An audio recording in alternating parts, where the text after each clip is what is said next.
Welcome back to Autodesk Maya. In this tutorial we're going to go over parenting and grouping. So what is parenting and grouping? We're going to discover here in Maya. So you see we have three objects on the stage here, polygon primitives. None of them are at the origin.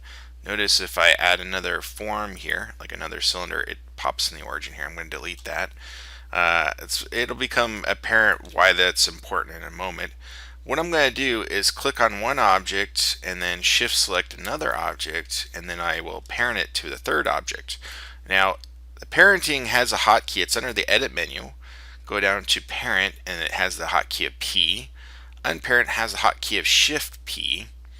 And then to group, you have the hotkey of Control G, and to ungroup, there is currently no assigned hotkey. You can create your own through the hotkey menu, but yeah, it's not here. There's no assigned one. So let's figure out what's going on here with this whole parenting thing.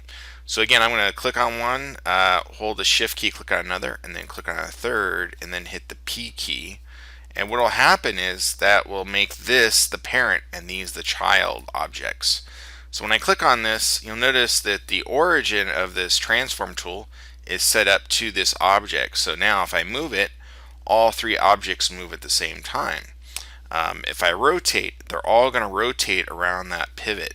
So this is the important concept about parenting. If I click on any object though, however, I can rotate them and move them independently, the child's that is. Each of them I can do that. I can move them wherever I want. I can rotate them and so forth. So the children have the ability to move on their own however they want, but they must follow the parent. So that's the whole concept here. And this becomes really important in animation. We're actually going to get into this later on when we get into animation. But I just want to share with you real quick that under the rigging tab here, under the module of the main menu, up here under Constrain, you'll see there is the parent constraint. There's all these other ones too that we're going to go through in the future. But constraints are very important to the concept of animation because they limit how something moves in the scene. So again, the parent child objects, basically you can move the child by themselves, but the parent, they must follow. So to unparent, click on one of them and then you would hit shift P. Before I do that, I want to open up the outliner to show you what this looks like in the outliner. So if we go to Windows and go down to outliner, I have a hotkey set up here in my shelf, and I actually have it open already here down here below. You'll see it says P cylinder, and there's this little plus symbol here. If I open that up, you'll see cube and sphere. And if I move this over just a little bit and click on them, you'll see P cube 1 and P sphere 1. So these are the children and this is the parent. So essentially it's like a group, but the group has become the parent essentially.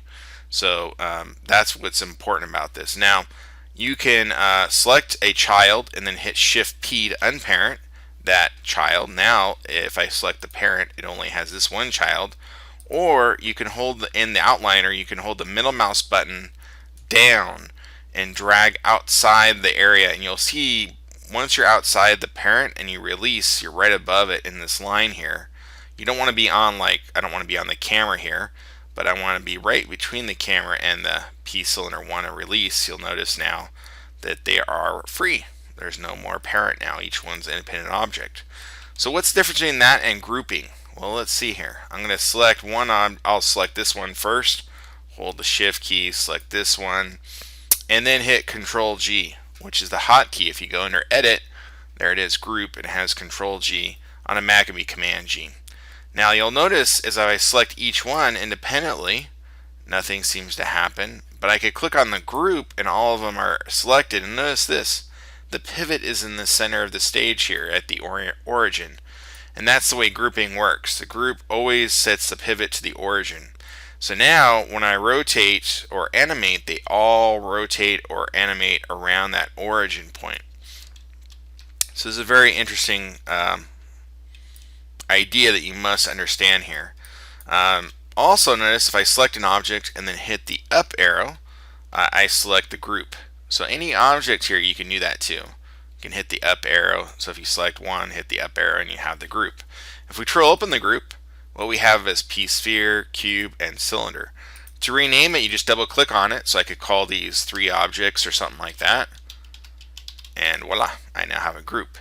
If I want to ungroup the whole thing, I could select the group here and go to edit and ungroup, and that would do everything. You can also, if you just want to ungroup a few objects, like maybe I just want the cylinder out of the group, I can again middle click mouse, hold the mouse down in the outliner and drag up, and just make sure you're not on top of another object. You can see here how it's highlighting all around. I want to be between the objects where it's just a center line there, and then release. And now this is outside the group. So and then of course you can go to edit and ungroup for the whole thing, and you notice the group has disappeared. So that's the basic difference between parenting and grouping. The grouping allows you to create a central pivot where none of the objects are truly the parent. They're all children of that group entity, which is at the center here. Where parenting, you have 2 children and a parent, and the parent, basically the children follow the parent, but they can independently follow themselves. In grouping, you can also independently move them. However, once you select the group, they all must follow. So until next time, see you soon in Autodesk Maya. Cheers.